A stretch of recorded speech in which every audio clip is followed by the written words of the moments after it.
uteye nindu mushafuje sindutaya gati muntuzi none naragiye nakwise bebe mwita hani mwita sheri mwita malavu mwita licho none uragiye mamagara ndakwitaba mamagara. Hallo Addis Ababa, hallo Etiopia. Beautiful Addis Ababa, Etiopia. Hotellet ligger en bit från centrum och Addis Abeba är Etiopiens huvudstad med 3 miljoner invånare. Och hela Etiopien har 74 miljoner.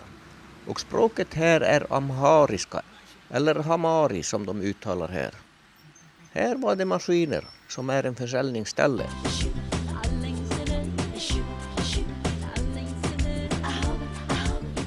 Etiopien är med Liberia det enda land i Afrika som aldrig varit under kolonialt styre.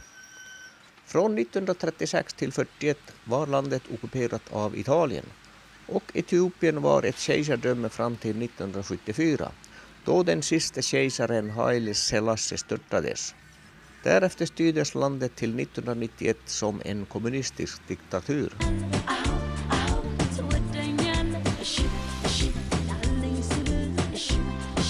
Etiopien är Afrikas tredje folktätaste land efter Nigeria och Egypten. Han lämnar mig vid ett shoppingcenter som står mitt i skiten. Det är bara grus och gatuarbeten på gång i området.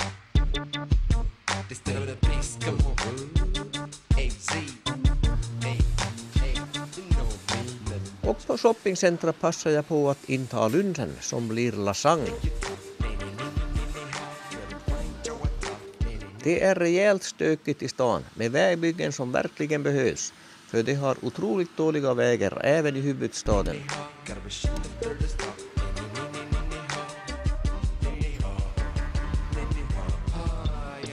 Addis Abeba ligger på 2355 meter över havet och det känns på kvällarna för nätterna är svala. Och medeltemperaturen är 20 till 22 grader. Stadens namn betyder nya blomman. Och det finns överallt bilder på presidenten som dog i höst. Och här nästan mitt i stan har man det stora torget.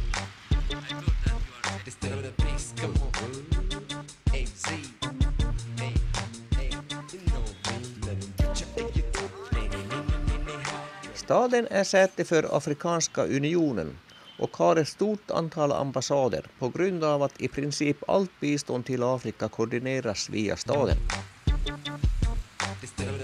Oj, vilket fint väder det är idag. Addis Abeba är ett av landets 2 självstyrande städer med egna administrativa enheter.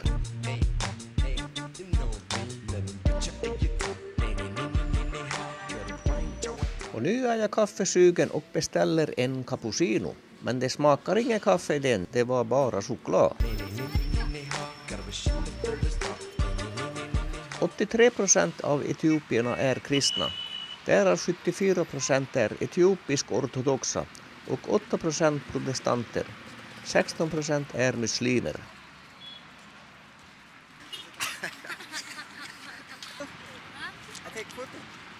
Och nu är det dags att ta en taxi tillbaks till hotellet. Och här finns väldigt gamla ryska taxibilar. Russian Toyota.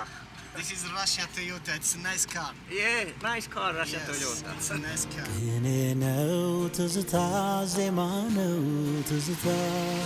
På hotellet har man underhållning nästan varje kväll.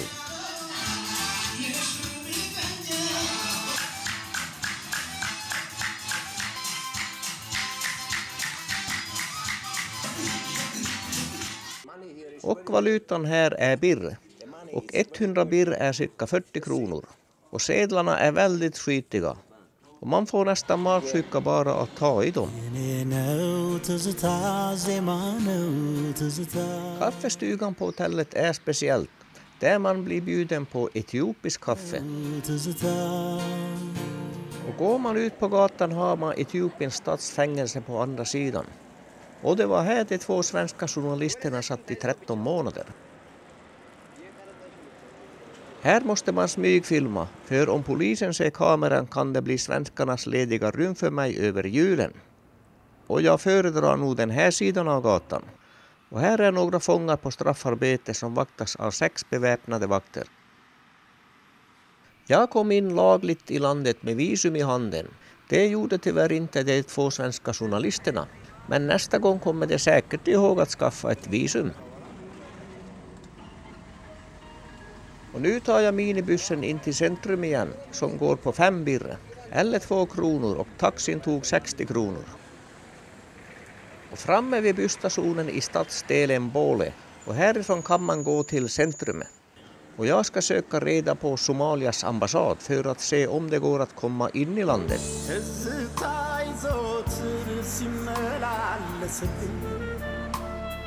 Restaurang Stockholm är det närmaste Sverige man kan komma här.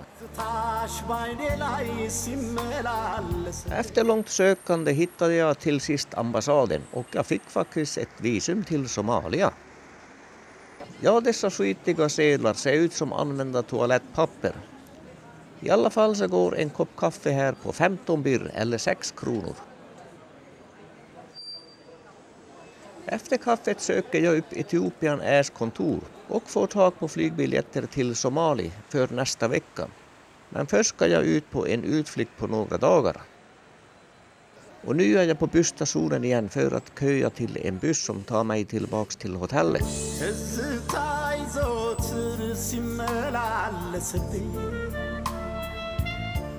Och nästa morgon ska jag då på en 5 dagars tur. Och hotellet ordnade en bil med chaufför för mig.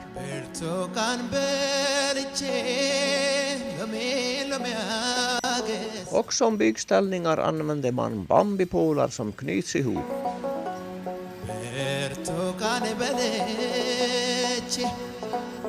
Under dagen står lastbilarna parkerade för de får inte köra i stan efter klockan 9.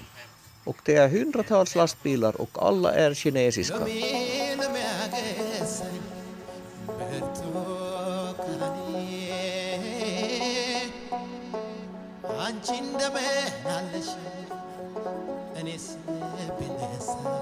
Kommer man utanför staden är det Årsson som gäller.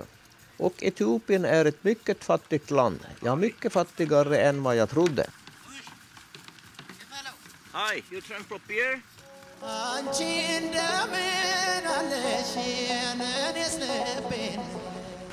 like it, Ethiopian. Yeah, good. It's my country. Yeah, good. Ja, hans land är fattigt men det är vackert. Och han ska vara min guide och chaufför i 5 dagar nu.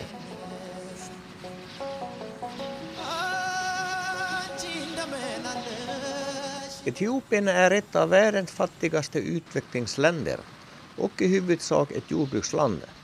Nästan 80% av invånarna arbetar i jordbruket. På landsbygden bor folk för det mesta i dessa runda hyddor.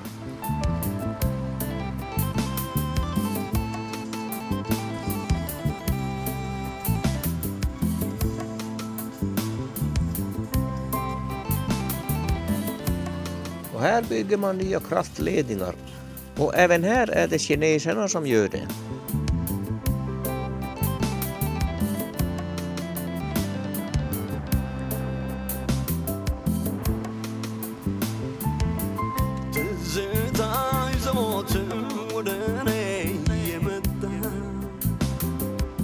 I höglandet finns de bördigaste jordarna som är av vulkanisk ursprung.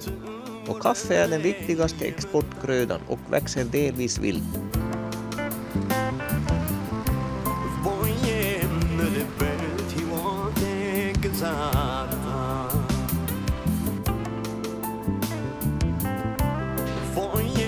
Och nu är det dags för lunch och det finns inte så mycket att välja på. Men griskött med några potatisbitar går an. Och brödet går alltid att äta överallt.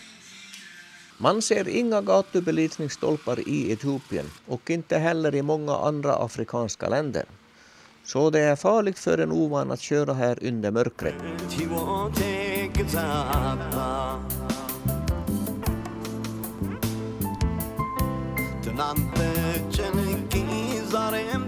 Av spannmål odlar man vete, hirs och teff som är ett inhemskt sädesslag.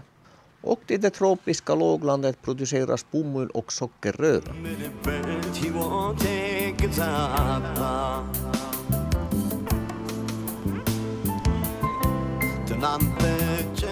Och åsnan är den viktigaste transportmedlet på landsbygden. Och här är det vedtransporter som verkar lite farligt. Ja, det hade faktiskt spänt fast ett rep i alla fall över lasset i framändan.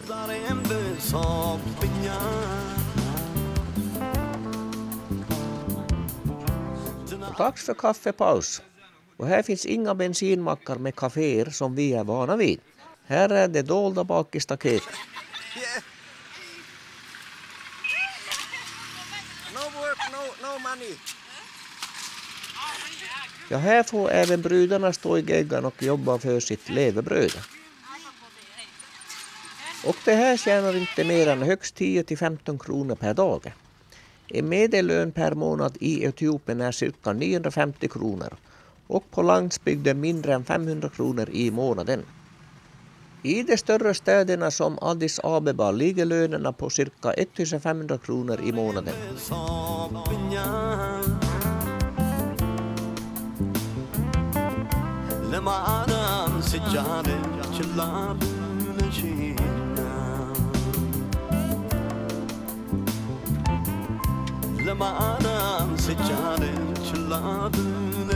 Och här får barnen hjälpa till som ofta sköter om kreaturen.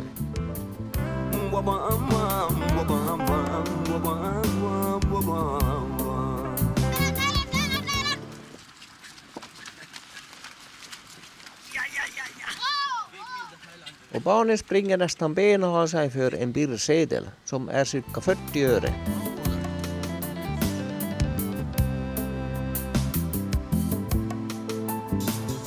Etiopien är höglänt och vulkaniskt, där en del av Rift Valleys gravsänka löper från Röda havet söderut genom landet. Och här väster om sänkan växlar högplatån med djupa dalar.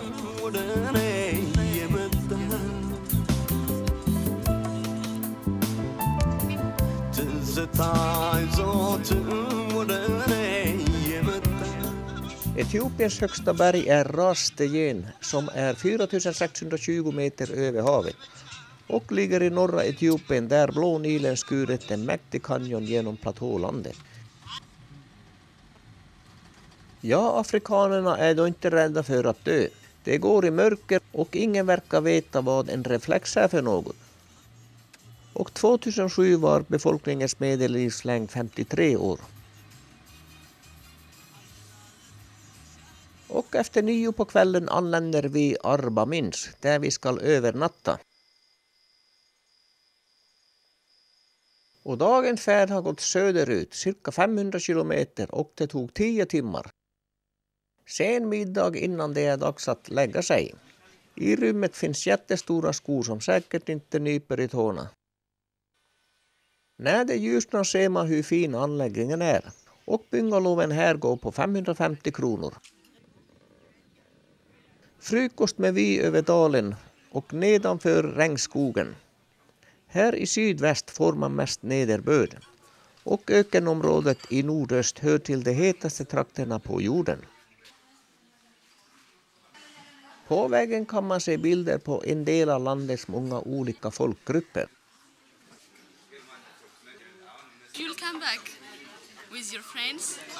Ja, sen finns det de här som har europeiskt utseende.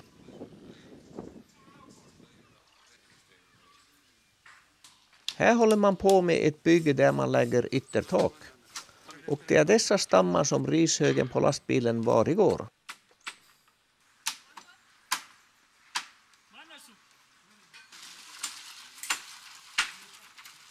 Hi. Hi.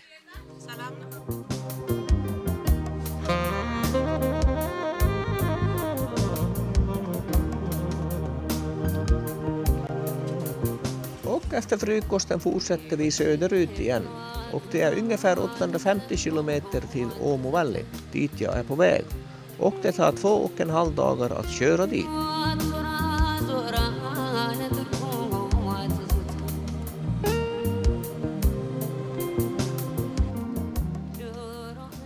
Folket lever på jordbruk och boskapsskötseln är omfattande och därför är brist på betesmarker ett problem. Och man måste varje dag gå 20-30 kilometer med boskapen för att hitta betesmarker.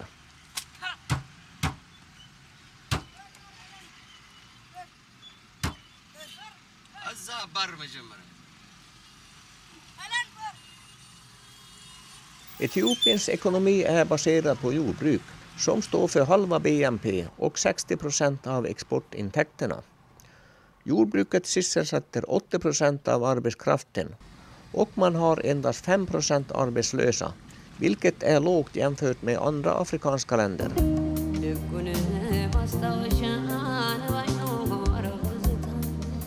Barnen dansar och kontrar för att förhoppningsvis få en slant av turisterna som passerar här. Ungdomsarbetslösheten är också låg då även barnen arbetar inom jordbruket och boskapsskötseln.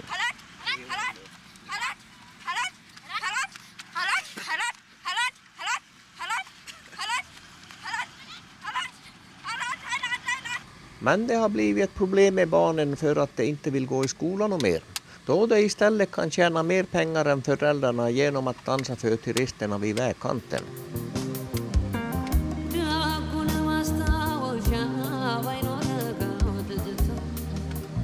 Och nu står dansarna tätt efter vägen.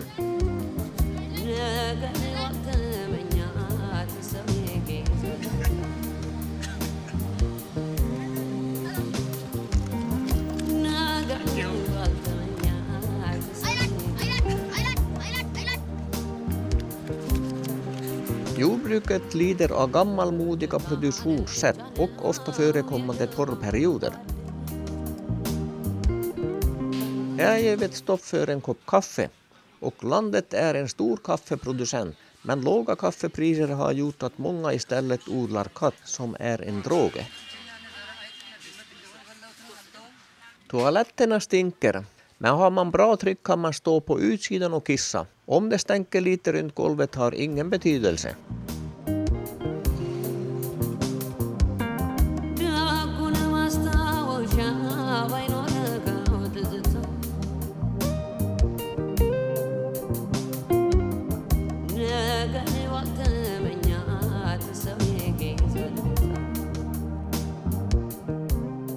Landet har väldigt små mineraltillgångar och skogarna är skövlade som täcker endast 3% av landets totala yta.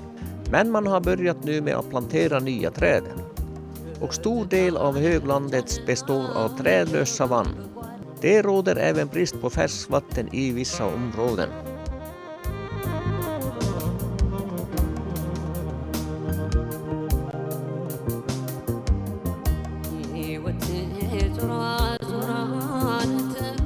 Landets naturtillgångar är naturgas, vattenkraft, pottaska, fyndigheter av guld, platina och koppar. Etiopien har idag som flera andra afrikanska länder söder om Sahara en hög tillväxt som ligger runt 10%.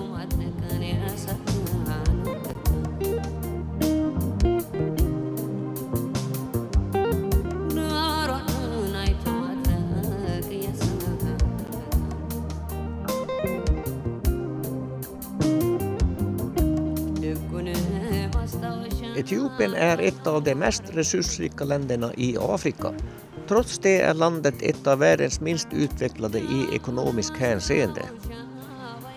Och här har det gått för fort. Troligen har det verkt för kreaturer eller folk som kan gå mitt på vägen.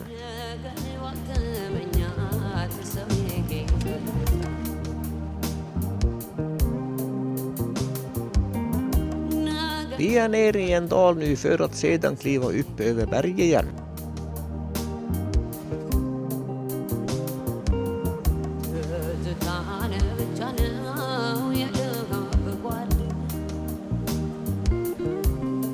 Etiopien är rikt på vackra landskap men ekonomiskt väldigt fattigt, ja mycket fattigare än jag trodde.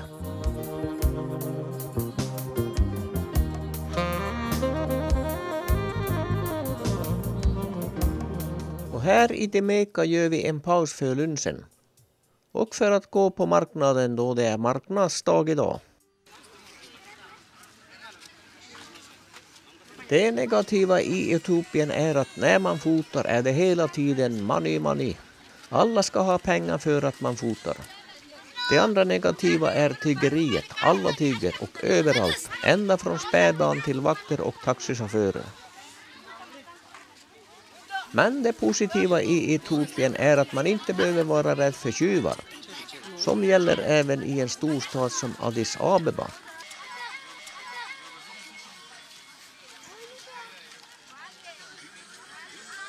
Det är hela tiden ett sånt förhandlande och grälande om pengar om man ska fota. Så det får bli en hel del tjuvfilmande. Så jag låter kameran snurra hängande i axelremmen. På marknaden är det mest hantverk som säljs. Och här ser man flera olika etniska folkgrupper. De största folkgrupperna är Oromo 35% och Amhara 27%. I Etiopien finns ett 100-tal olika språk, men det vanligaste är Hamarin.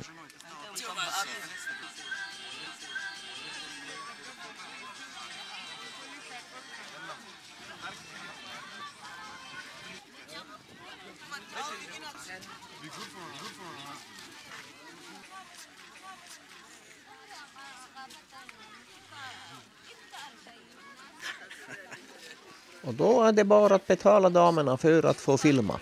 Och efter långa förhandlingar med guiden fick jag betala cirka 5 kronor. Och när man fotat och betalt har man en drös med folk bak i eller runt en som erbjuder Mr. foto. Ja, för att tjäna en slant. Cool, my driver. But it's very expensive to get on the film here. Do you have $100? 2 driver, 3 driver, donkey driver and car driver. Yes. Yeah. Och här finns både hammer och panna folk då båda folkgrupperna bor i området. Och det här har hängt efter mig ett tag nu för att bli fotade, så jag ger dem ett par kronor var. My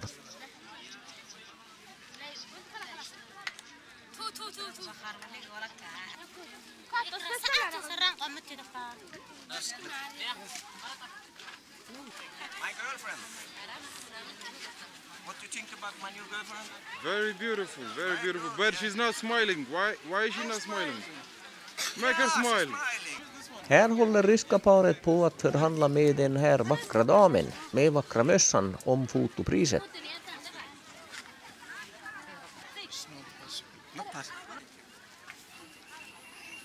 Eda.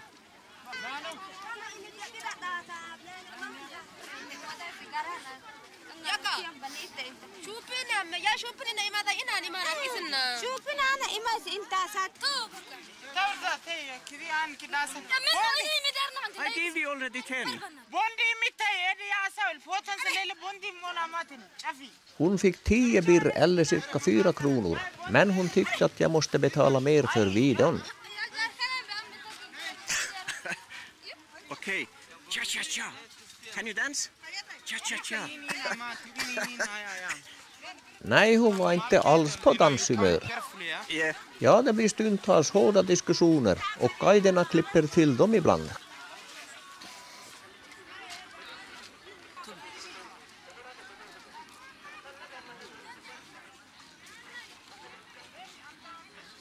Och efter lunch fortsätter vi söderut igen och landskapet är fortfarande vackert.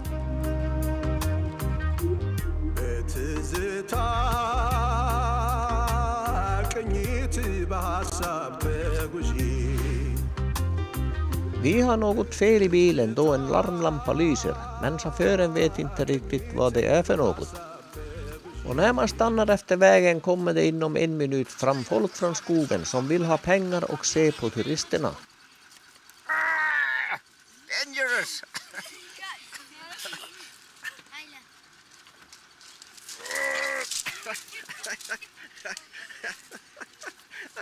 No problem. Och då fortsätter vi söderut igen.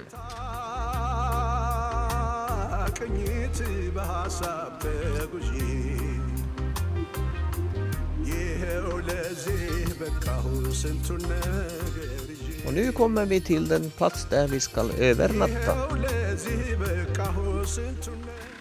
Toyota-fan. Och fläkten låter som en helikopter. Och luftkonditioneringen fungerar inte heller, så vi måste köra med öppna fönster. Och vi får en guide med oss som leder oss på en liten sidoväg där det lär finnas en lodge.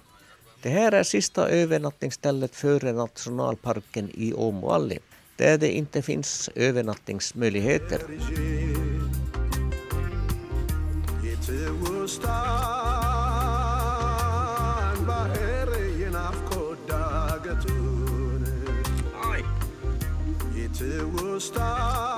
Och dagens etapp har fortsatt söderut och efter 9 timmar vid 17-tiden är vi i Jinka. Och då har vi kört ytterligare cirka 300 kilometer eller totalt cirka 80 mil. Och det är en fin anläggning inne i skogen och det är jättelugnt här. Och Jinka ligger 1500 meter ovan havet.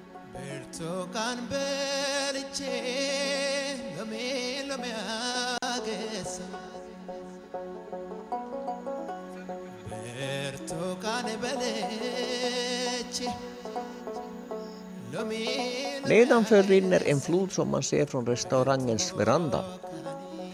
Och då passar jag på att skåla med ryska paret från Krasnojarsk då vi följs åt under ett par dagar.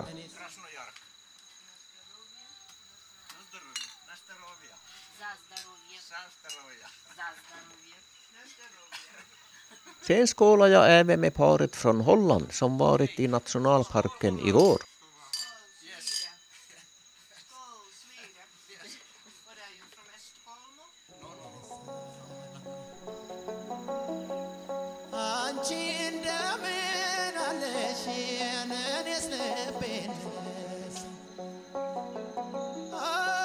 Klockan 19 får vi middagen och vi ska vara klara i morgon bitti klockan 7 för sista etappen in till parken.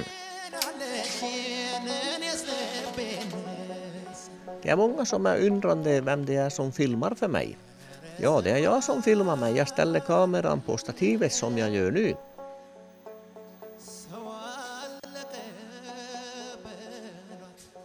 Och klockan 7 efter en rejäl frukost drar vi då iväg. Och det är cirka 80 kilometer kvar som lär ta 2 timmar. Någon har haft bråttom igen. Och det tar tid att köra i Afrika för vägarna är dåliga och endast 11% av vägnätet i Etiopien är asfalterat. Men Etiopiens vägnät ligger över det afrikanska genomsnittet. Från Etiopien finns vägnät som fortsätter ut till grannländerna Sudan, Kenya och Djibouti. Och här gör vi ett fotostopp för att fota dalen. Och dalen som är resans mål, nämligen Åmovälli, där Mursi-folket finns.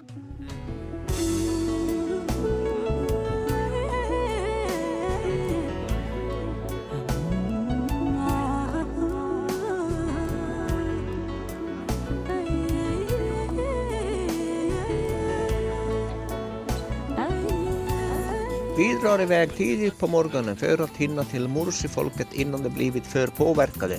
För de dricker alkohol varje dag och är redan vid lunchtid så otrevliga att man inte kan besöka dem.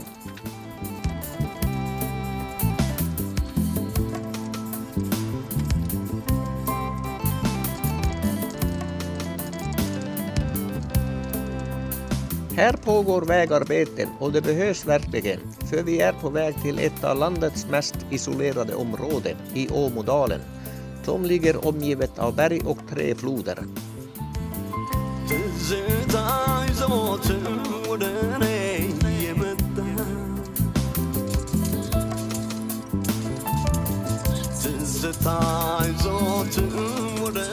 Man ser många olika folkgrupper efter vägen, som dessa där männen går helt nakna endast med ett skynke över axeln. I Etiopien finns cirka 70 olika folkgrupper och ett 100-tal olika språk.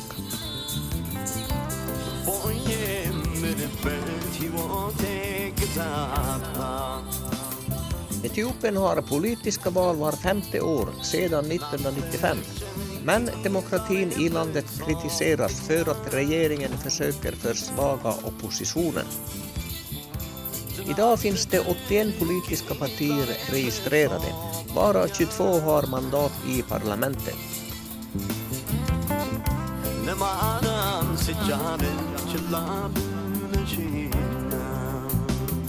Och nu har vi plockat upp beväpnade vakter som följer med oss till Mursibyn.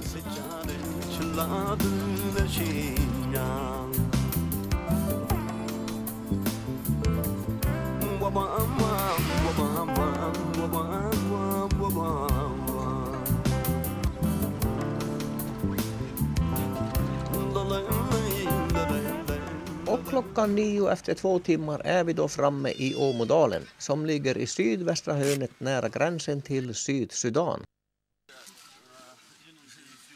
Och här har vi då Mursi-folket och det beräknas finnas cirka 7000 Mursi-människor som alla bor i Åmodalen.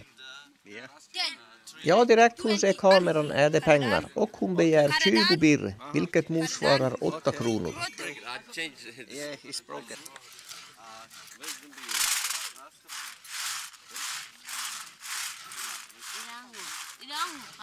Den här damen håller på att baka och man lagar maten för det mesta utomhus. Man sover i en hydda och andra hyddan har man för matlagning.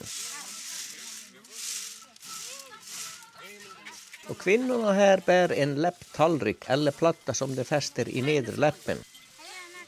Det är tradition att Mursi-kvinnan ska bära dessa läppplattor.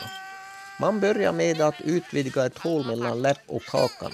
Och man börjar med ett grässtrå och utökar med en fjäder tills man har ett hål. Yes, mister. How are you? Och hålet blir större och större då man utvidgar den. Och därefter sätter man in en platta som görs i trä eller lera. En stor läpp på 15 cm i diameter anses vara vacker. Men talet blir lidande och att de dräglar.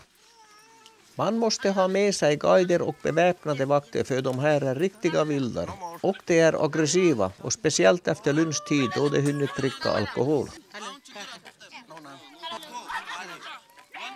Ja, det grälas om priset för fotograferandet och några misstänker att min videokamera är igång. Och då man inte har plattan i läppen hänger läppen som en ring ner över hakan.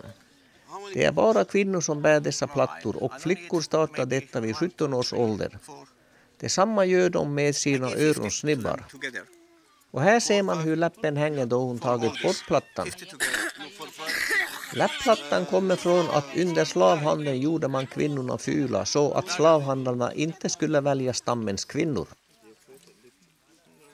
Det är hårda förhandlingar och till sist ställer det ut för 50 birr eller 20 kronor för 5 personer.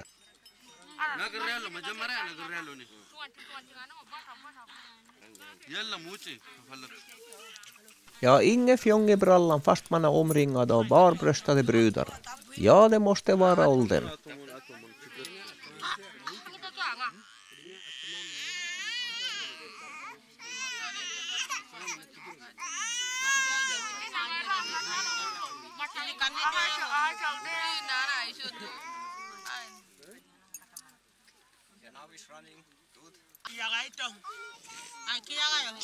De börjar bli otåliga med pengarna så det är bäst att gräva fram dem.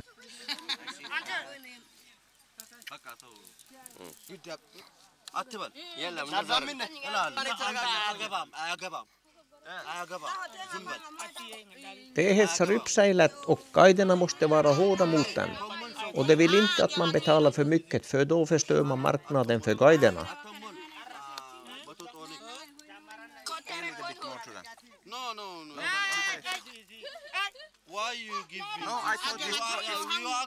Ja, de har lärt sig att ta betalt för att bli fotograferad. Och nu begär de mer för det var flera stycken och de tyckte att jag filmade mycket. Mursierna har ett eget språk och de flesta är animister som tror på andar. Och en del är kristna och de lever av lantbruk. Men det är nog vi turister som ger dem mest pengar. De är aggressiva, de drar igen hela tiden efter pengar. Och för 5 år sedan gick det inte att besöka dem alls, då de var väldigt aggressiva. De har lugnat sig sedan dess då de upptäckt att turisterna ger dem pengar. Kvinnan dekorerar kroppen innan man gifter sig. Och desto större läpp kvinnan har när hon gifter sig betyder desto större brudgåva till familjen. Ja, det här med skönhet är ju en smaksak. Men jag håller nog inte med morsimännen att desto större läpp desto vackrare är kvinnan. Och efter 45 minuter drar vi tillbaks. Och det var Åmodalen det som tar 5 dagar att köra för ett 45 minuters besök hos morsifolket. Men det är aggressiva och otrevliga så man vill inte stanna där en längre tid.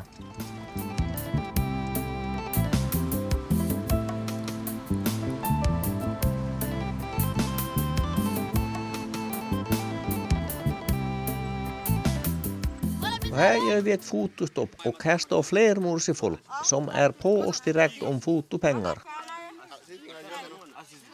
Åmodalen är idag en nationalpark och myndigheterna anklagas för att ha tvingat morsifolket att överge sitt land utan ersättning. Folket är rädda att bli vräkta från deras egen mark då den gjorts till en nationalpark. Och år 2005 vräktes folk i dalen där 463 hus brändes.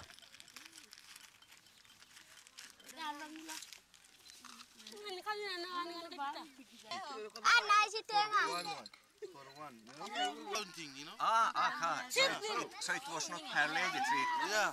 No, it's 3, but when you Den unga kvinnan har inte hunnit höja ut läppen än, varför hon har en liten platta. Hon vill sälja en läppplatta som har formen som en kilremskiva. I Åmodalen bor flera infödinggrupper och etiopiska myndigheterna kallar hela gruppen för surma.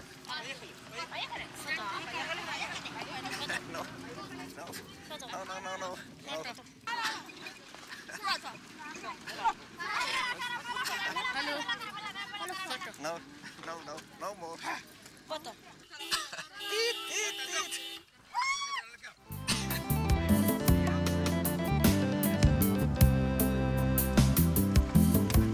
När man kommer ut ur parken ska man betala en parkavgift på 160 kronor och 40 kronor var till guiderna. Is Mr. Banana? You are banana boy. You are banana boy. Money. Money? Yeah.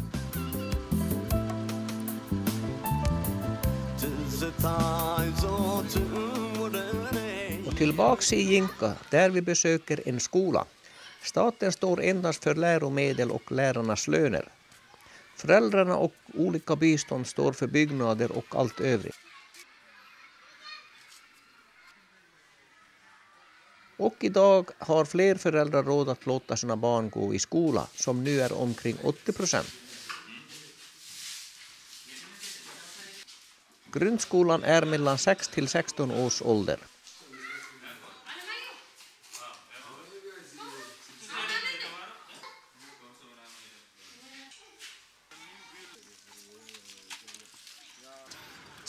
Cha-cha-cha. Cha-cha-cha. Cha-cha-cha.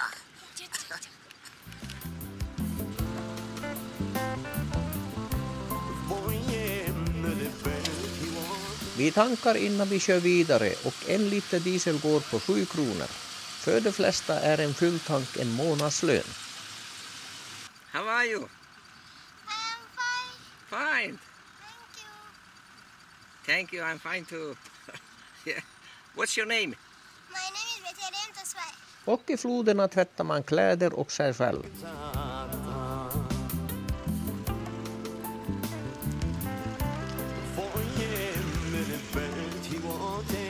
På grund av dålig infrastruktur finns det få industrier som framför allt tillverkar konsumtionsvaror som textiler och livsmedel. Och här kommer det en massa Volvo-lastbilar.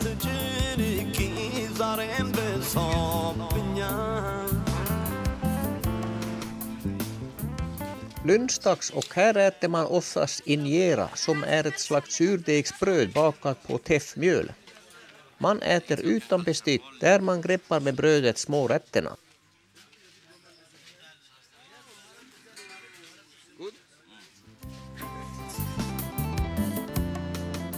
Ja, vi är nu på väg tillbaks och nu norrut.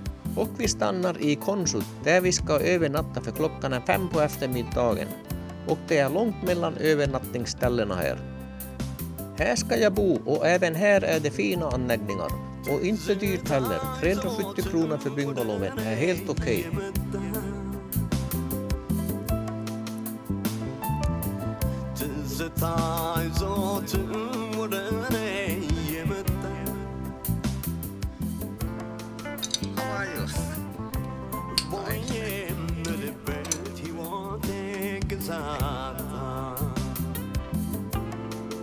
Och från anläggningen har man vackra vyer över Konsudalen.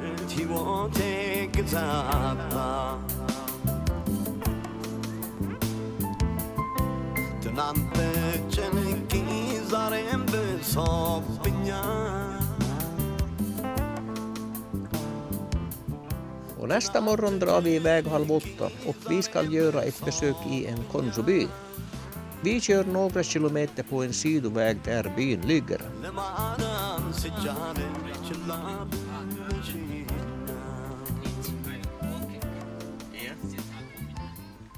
Familjerna bor i inhägnader runt deras hus, där man har som en egen gård.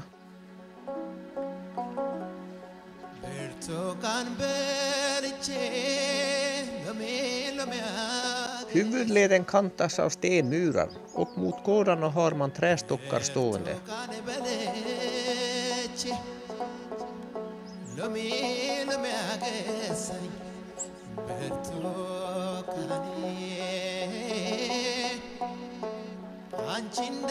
Man har även djuren inne på gården. Och husen är typiska etiopiska runda hyddor med runda tak. Och på toppen pryder en lerkruka taket.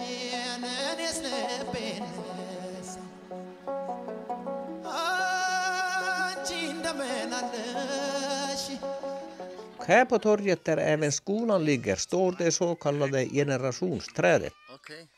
Every 18 years they change another new generation. Man planterar ett nytt träd var 18:e år. Så man kan från dessa träd räkna ut hur gammal byn är. Now how old the age of the village Okay. by this tree. Okay. Just like calendar. Okay. Och här finns 22 träd som man gångrar med 18 år, vilket visar att byn är 396 år gammal. Och när en man vill ha en kvinna måste han visa sin styrka genom att lyfta denna sten över huvudet bakåt. Och om han klarar det får han kvinnan. Och kvinnan tar den man som är starkast, alltså han som lyfter stenen över huvudet. Fast hon skulle ha velat ha den svagare mannen. You have to be strong here to get the lady.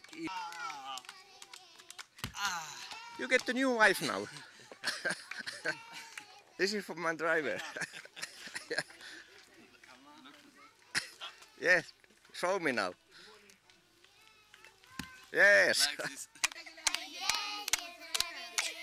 Och här sitter en massa barn framför skolbyggnaden.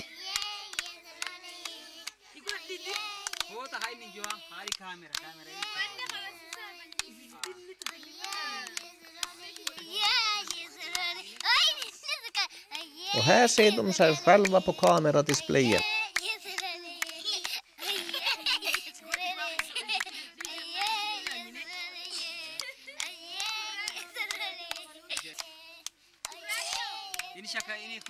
You see when I'm turning like this? Yeah.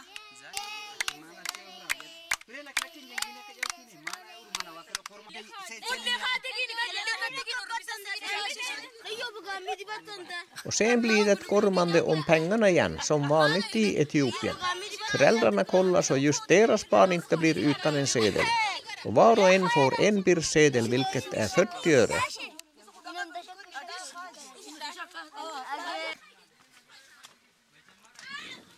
Och vi fortsätter till en familjsgård. Och här måste man betala 10 birr, vilket är 4 kronor.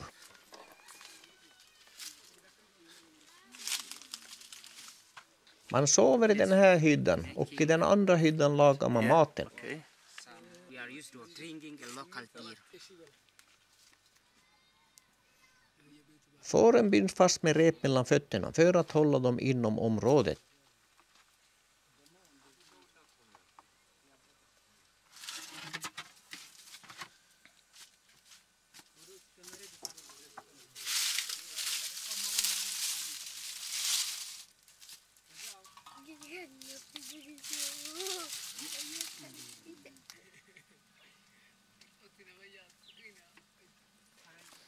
Ja, då lämnar vi byn och drar vidare.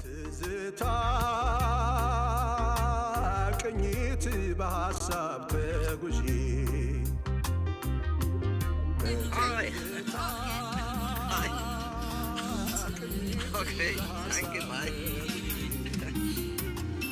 Och barnen står inte i vägen med kreaturen och dansar då det kommer en bil. Och det ser långa vägar om det sitter en blekansikte i bilen.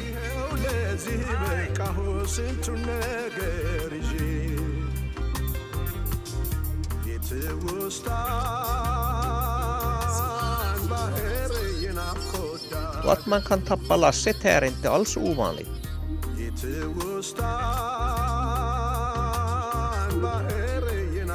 Och här är det trafikstockning, eller kan man kalla det för åsnastockning. Ja, det tar lång tid att färdas längs dessa vägar.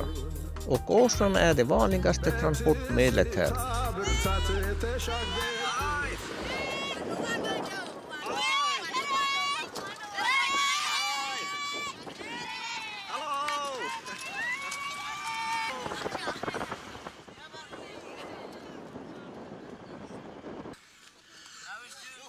You go to Addis Ababa? Addis Ababa? Yeah. Hello. Okay. Yeah, Addis Ababa. Addis Ababa.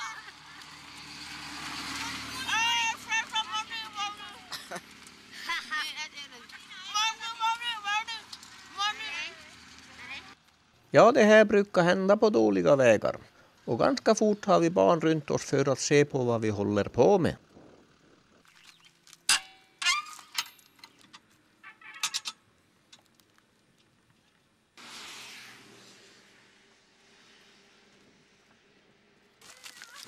Money. Money.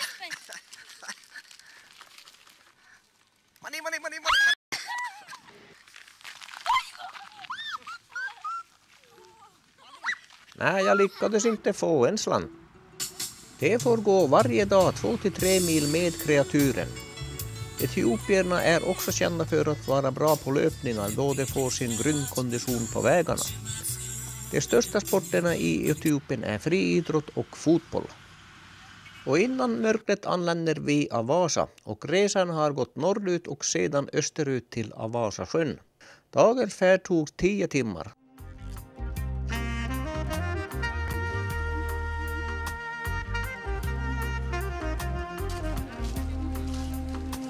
Och in till sjön finns flera trevliga barer och fina hotellanläggningar.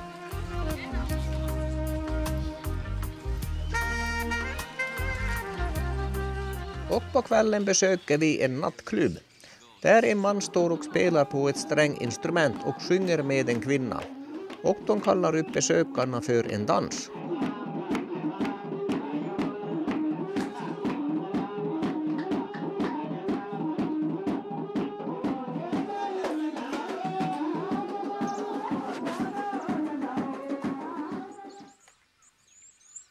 Sjön ligger intill staden med samma namn som är en av Etiopiens största städer och ligger på vägen mellan Addis Abeba och Nairobi.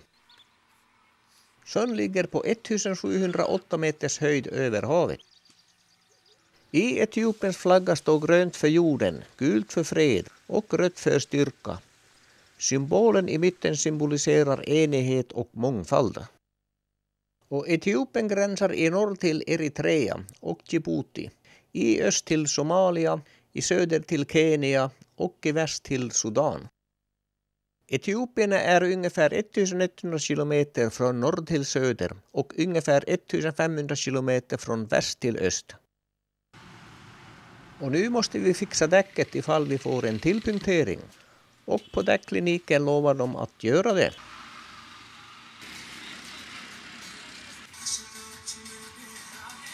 Ja, det verkar ta en bra tid så jag går till pojkarna i baren för att ta en läsk. Och barnen här måste hjälpa till med allehanda sysslor. Ja, det dröjer en bra tid så jag hinner även ta en kopp kaffe. Och det här är typisk etiopisk kaffe som kokas i krukan på glöd. Som man håller fyr i med att vifta.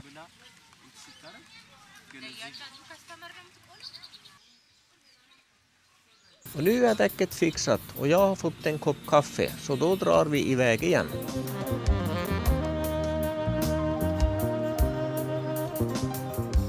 Och då är vi på väg igen norrut och på cirka 5-6 timmar avverkade vi de sista 35 milen och anländer åter Addis Abeba. Och tillbaks på Crown Hotel och vakterna hälsar en välkommen tillbaks. Och på andra sidan gatan står fångarna och gräver. Ja, helt klart blir det tummen upp för Etiopien. Och nu har jag besökt 10 länder men bara 9 flaggor då jag inte fick någon flagga i DR Kongo. Ja, och här har jag visumet till Somalia dit jag drar imorgon. Och man måste ha 2 pass för att hinna få visum till dessa länder. Och nästa morgon kliver jag ombord på Etiopiens flyg till resans sista land.